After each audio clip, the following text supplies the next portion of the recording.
sard. Saps què és un sard? No. És com una dorada, però la dorada té el coll gros. I això és un sard. Vale. Però això la planxa, cada dia me'n menjaria una. Sí. I això passa a vegades que jo baixo aquí al mercat i veig tot molt maca, però no sé com cuinar. Que no tenim. Les gambes i llagosteres i els calamars, aquests són típics d'Irlanda. Actualment, la captura més important a les pesqueres d'Irlanda és el verat. Allà el consum per càpita de peix és aproximadament la meitat que el d'aquí. Ja hem parlat abans de la paradoxal relació d'Irlanda amb el mar, sent com és una illa envoltada d'abundant primera matèria. La gran fam del segle XIX, amb el seu daltabaix econòmic, va fer trontollar la indústria pesquera del país, que no es va recuperar del tot fins ben entrat al segle XX, anys després del retorn dels primers emigrants. Els irlandesos que han anat tornant han estat una mica com els nostres indians, que ho feien després d'haver-se enriquit a les Antilles. Les seves cases, com les que encara hi ha a Sant Feliu, són el testimoni d'aquelles vides d'anada i tornada. A diferència d'aquests, que encara trobaven al segle XIX o al XX un país per construir, els irlandesos que van emigrar als Estats Units o a Austràlia i que ara tornen a l'illa, redescobreixen un país ric amb una de les rendes més altes d'Europa. Els últims anys la gent ha anat fora a treballar i han tornat a Irlanda amb moltes facilitats, que dic jo. És que la gent ara és gent educada i ha canviat la cosa totalment. Hi ha molta gent en el camp, però és més gent de ciutat, gent cosmopolita, que dic jo. Aquest cosmopolitisme, que és una característica dels irlandesos d'avui, el podem trobar també en la vida professional de la Siobhan i el seu marit, des que un bon dia es van fixar en les possibilitats comercials de les portes de fusta artesanes. Si no, és que hi ha moltes portes molt maques aquí a Espanya. Però hi ha molta gent que passa cada dia i no miren. Però quan tu digues a ells, has de mirar les portes d'aquí. I quan comencen a mirar, estan després obsessionats. I ara, quan jo passo per qualsevol poble, sempre estem mira quina porta, mira quina porta, mira quina porta. I a vegades diguem al Luc de què estem parlant, i ell sempre diu portes. I el meu marit sempre està fent fotos. Mucha gente encanta las puertas de España, es famoso. Entonces son unos clientes de Florida que han visto esta puerta, que ellos están construyendo una nueva casa y nos han enviado estas fotos de la puerta que quieren y nosotros hacemos unos dibujos básicos y diseño y el presupuesto y ya está, y así es como trabajamos. Pero sería bastante más fácil cuando tenemos una tienda ahí en los Estados Unidos porque es de ver muestras y calidad y todo eso. Bona part de la feina comercial d'aquest negoci de les portes és a través de la xarxa, del portal Mai Més Ben Dit, que han creat a internet i que els permet vendre a Europa o als Estats Units, el seu principal mercat. I això també fa que les hores de feina es puguin compaginar força bé amb la vida domèstica. Avui hi haurà dinar irlandès. Han convidat l'artesà de Palamós, que fa les portes, la germana de la Siobhan, que viu a Catalunya fa molts anys, i també uns altres amics irlandesos i catalans. El primer que faran seran les postres. Couran els gerds amb una mica de sucre i posaran les ametlles a làmines i la civada torrada una estona al forn amb una mica de mel.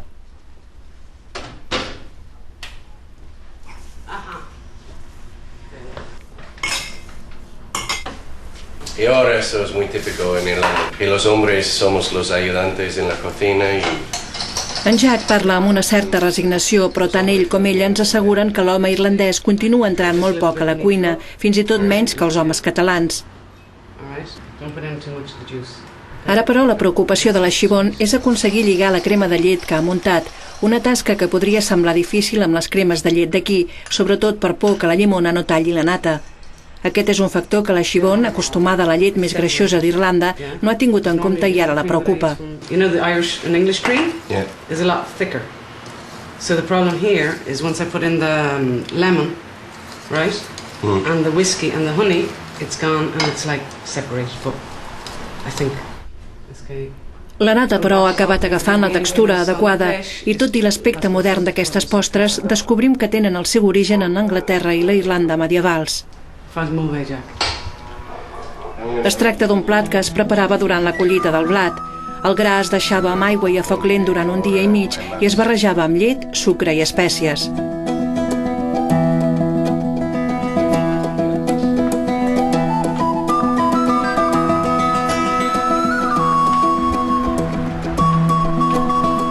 La Xibon va venir per primera vegada a Catalunya als anys 90 per muntar una acadèmia d'idiomes a Manresa amb la seva germana Ruth i d'altres amigues irlandeses.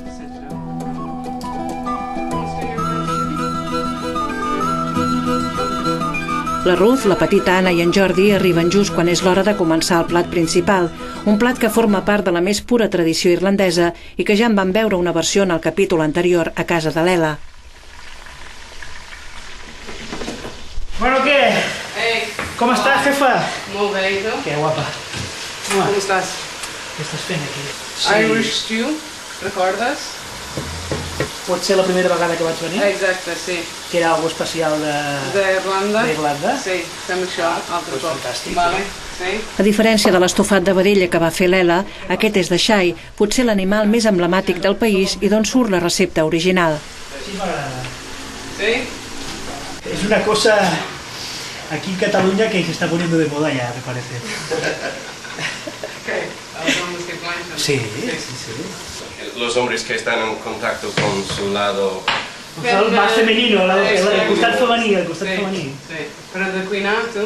Jo no. No te deixen entrar a la cuina. No. Ja m'agradaria, Sí? A mi m'ho prohibeixen, Jo a vegades he dit, jo vull aprendre, jo vull fer alguna cosa... Ah, tu, fora d'aquí! Fora d'aquí! Si en Josep provés de fer el plat que avui fa la Xibon, sense que a casa el vegin entrar a la cuina, esclar, segur que no ho tindria difícil. La manera de fer és molt semblant a la dels estofats a Catalunya. La carn s'enrosseix i es retira. A la mateixa olla s'hi sofregeix ceba i s'hi afegeixen pastanagues i un parell de patates tallades. Aquesta primera patata s'anirà desfent durant la cocció i ajudarà a espessiar el brou, que és una característica de l'estofat irlandès. Després es tornen a posar les costelles de xai a l'olla, que es cobreixen d'aigua.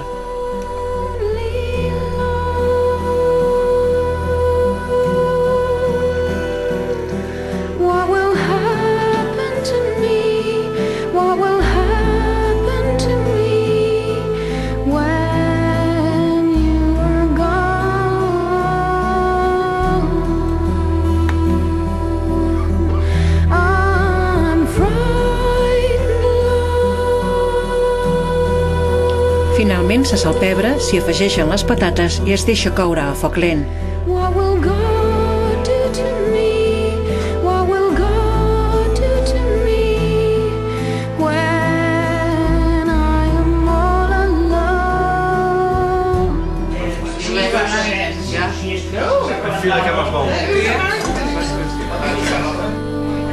Al sopar també ha vingut l'Ann, que va obrir amb la Ruth l'Acadèmia d'Idiomes de Manresa. Encara s'hi fan classes, però al cap dels anys elles van prendre uns altres camins.